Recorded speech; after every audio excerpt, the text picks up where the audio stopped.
Welcome to the Man of Recaps. This is The Flash, Season 4. At the end of Season 3, Barry Allen went into the Speed Force to stop it from destroying the universe, and it seemed like he was gonna be in there for good. With the Flash gone, it's up to our backup heroes to defend Central City, especially Wally West, who's now leading Team Kid Flash. One day, though, a flying robot samurai shows up who's more than they can handle, so they figure it's time to do some science stuff and bring Barry Allen back. It doesn't seem to work, though, because the portal opened up across town, and coming out of it is naked, bearded Barry Allen. Unfortunately, his mind is totally warped. He's compulsively drawing these strange symbols and spouting gibberish. Cisco Ramon is able to translate it, and what Barry's saying is, "This house is bitchin'." That makes no sense right now, but it becomes a running joke throughout the season. You know, this house is, Bitchin'?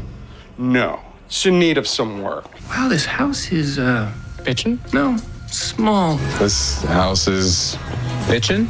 festive. Hey, this house is... Bitchin', yeah, everybody says that. No, hard to find. Anyway, Samuroid captures Iris, and with his lady love in danger, Barry Allen snaps out of it, goes up there to rescue her, and the Flash is back. But when the portal opened up, it showered everyone on the bus with dark matter, and yes, it's created a whole new series of one-off metahuman villains of the week, the Bus Metas. To help them face these new threats, Team Flash needs a Harrison Wells, and this season it's the same grumpy Earth 2 Harry Wells from Season 2 who steps right back into his love-hate relationship with Cisco. Wally West has been long-distance dating his daughter Jessie Wells, but long distance is hard. She dumps him with the traditional Earth 2 breakup cube. He's pretty sad about this, and with the flashback, they don't need Kid Flash anymore, so he's going off to find himself on the Legends of Tomorrow for a season. Speaking of the Legends, Gorilla Grodd is not in this season of The Flash. He's over on the Legends this time, doing his usual shenanigans. And speaking of long-distance relationships, Cisco's still dating Gypsy, the interdimensional bounty hunter. One night, though, it's not Gypsy breaching into Cisco's bedroom, it's Danny Trejo here to kill him. Yes, he is Gypsy's father, Breacher, who shows up sometimes and is hilarious. Now, what about Dr. Caitlin Snow, who left Team Flash at the end of last season? She's been dealing with her Killer Frost alternate ego, who she hulks out into sometimes. In fact, Killer Frost has her own life going. She's joined a metahuman gang led by Amu Net, the smiley psycho British girl who has metal bending powers. Pretty soon, though, Caitlin's friends convince Killer Frost they're her friends too, so they convince her to drop the gang and rejoin Team Flash. And these days, she's not really evil anymore, she's more chaotic good. Now, one of the bus metas is Ralph Dibny, private investigator, who ends up with stretchy powers. He is constantly joking, basically doing his best Jim Carrey impression. Turns out Barry knows Ralph. He was a cop until Barry got him kicked off the force for planting evidence. At first, Barry thinks he's a real bad guy, but turns out he's a pretty good guy, so soon he joins Team Flash as the Elongated Man, which kind of sounds more like a porn actor than a superhero. Now remember, Barry and Iris got engaged last season, and it's time for the wedding, but it's rudely interrupted by their evil Nazi doppelgangers from another Earth. Yes, it's the big crossover this season, Crisis on Earth X, and long story short, at the end of it, Barry and Iris do get married in a joint wedding with Oliver and Felicity from Arrow. But now for the main plot. Turns out, pulling the strings behind the scenes is this evil Professor X-looking guy called the Thinker. The team discovers his identity, Clifford DeVoe, but when they go to confront him, he's just a nice normal college professor with a loving, supportive wife. Turns out, though, he created a thinking cap to make him smarter, and on the night of the particle accelerator explosion, it blasted his brain with dark matter, turned him into a super genius, but unfortunately, his body is dying. That's why he's got to sit in the creepy sci-fi wheelchair. Pretty soon, though, he tells Barry he's secretly the villain. It's like, you can't do anything about it, I'm a million steps ahead of ya. Indeed, when Barry goes to his house to find some evidence of evil doing, they catch him on camera, so Barry's in big trouble at work. Then the Thinker captures one of the bus metas whose telepathic powers let him steal his body. Conveniently, this guy's real hot, so good news for DeVoe's wife. But DeVoe dumped his original body in Barry Allen's apartment, made it look like he killed him, and yeah, Barry Allen's going to jail. Of course, as the Flash, he could break out literally anytime he wants, but he's got to stay there till they prove his innocence legally. He doesn't want to be a fugitive. But the evil warden discovers he's the Flash and has him transferred to the metahuman wing that dampens his powers. He's selling these metahumans on the black market to, in fact, Amu Net. So without his Flash powers, Barry Allen's got to use his science powers to break out of there. He has to team up with the other bus metas he's captured so far, and together they escape. But that's exactly what DeVoe wanted, because now he flies in and takes all their powers. DeVoe switches into a new body, but this one's not as exciting for his wife. She's also having second thoughts about their evil plan, so DeVoe starts drugging her with metahuman ecstasy, and this is no longer a healthy relationship. Around this time, they realize Ralph Dibny can use his body morphing powers to shapeshift into someone else. So at Barry's appeal, he rolls into the courtroom looking like DeVoe. Hey, I'm still alive. Obviously, Barry didn't kill me, so Barry's out of jail. So Team Flash tries to stop DeVoe from getting the other bus metas, but he's got like 6 powers now. He's more than they can handle. And one by one, he steals the powers and the bodies of the remaining bus metas. He has to keep switching bodies because none of them can handle the deterioration his super smart brain is causing, until finally he captures the final bus meta, Ralph Dibny. Yes, Ralph's stretchy cells can handle his super brain, and as an added bonus, he can transform back to his original appearance. This makes his wife super happy, but DeVoe has detached himself from all emotion. He only cares about their evil plan. And around this time, she finds out he's been drugging her, so she has to admit her husband's become an evil sociopath and walks out on him. Speaking of breakups, cross-Earth long distance is really tough for Cisco and Gypsy, and even though they still love each other, they call it quits. Things are going great, though, with Captain Joe West and DA Cecile Horton. In fact, she's pregnant, so Papa Joe's gonna be a papa again. And for fake science reasons, becoming pregnant has unlocked Cecile's latent metahuman powers. She can read minds now. Speaking of new powers, one day Barry accidentally transfers his speed into Iris. She gets to be the Flash for for a day, though they put that back real quick. And later, DeVoe uses that guy's powers to take away Killer Frost. Caitlin's really come to like her alter ego, but nothing they can do brings her back. Cisco vibes into Caitlin's memory, and turns out Killer Frost's been with her since she was a kid. Yes, her powers did not come from the particle accelerator explosion. Where did they come from? Find out next season. Meanwhile, Harry Wells is the brains of Team Flash, but he's always multiple steps behind the thinker. So he creates his own thinking cap to make him smarter, and it kind of works for a while. But one day he goes too far, puts dark matter into it, and it overloads his brain. Over the rest of the season, he's slowly losing his intelligence until finally it's a tearful farewell with Cisco, and he's totally out of it. And now DeVoe, the thinker, with all of the bus meta powers, has his own epic Darth Vader Rogue One hallway moment. His evil master plan is to launch some satellites into orbit and use them to take away everyone on Earth's intelligence and rule the world as the only smart person. Naturally, he thinks this is a good thing and he's saving the world. He calls it the Enlightenment. So now Team Flash tracks down his wife, who now realizes he's evil and is ready to help stop him. Turns out the key is DA Cecile Horton's new telepathic powers. With them, she's able to send Barry into DeVoe's mind. There he finds the mind of Ralph Dibny still alive, and if they can escape, he can take his body back. But in here, there's a whole army of DeVoes, and it's exactly like the Matrix Agent Smith scene as the Flash gets Dibny out of there. And yeah, they did it. The Thinker's defeated. Ralph's got his body back. With DeVoe gone, they're able to stop the Enlightenment, but he left one more trap for them. He's sending the satellite crashing into Earth. And so the Flash has to stop a falling satellite the only way he knows how, by running really fast and punching it in the face. But wait, what's this? Time freezes and reverses. Someone time traveled. But it wasn't Barry this time. It was a mystery speedster with purple and gold lightning who goes up and helps double punch it. Boom! Satellite exploded and the day is saved. Cisco does some science stuff and brings Harry's intelligence back. Yes, he's a functioning human now, but he doesn't remember all the super genius stuff he once knew. This ordeal, though, has given him a much better appreciation for emotions, so he hugs the team goodbye. He's going back to Earth, too, to be with his daughter. Joe and Cecile have their baby, and as the whole team's celebrating, this random new girl comes to the door.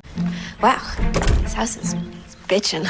There it is. She's the one who said it. The team realizes this girl's been randomly showing up across the season. Who is she? She is Nora West Allen. Yes, Barry and Iris's daughter from the future. She's the speedster who time traveled to stop the satellite, but now she's messed up the course of history, and that's where the Flash Season 4 comes to an end. If you like this recap, hit that subscribe button for more of the best recaps of TV and movies. And if you loved this recap, check out the join button and support the channel as a member.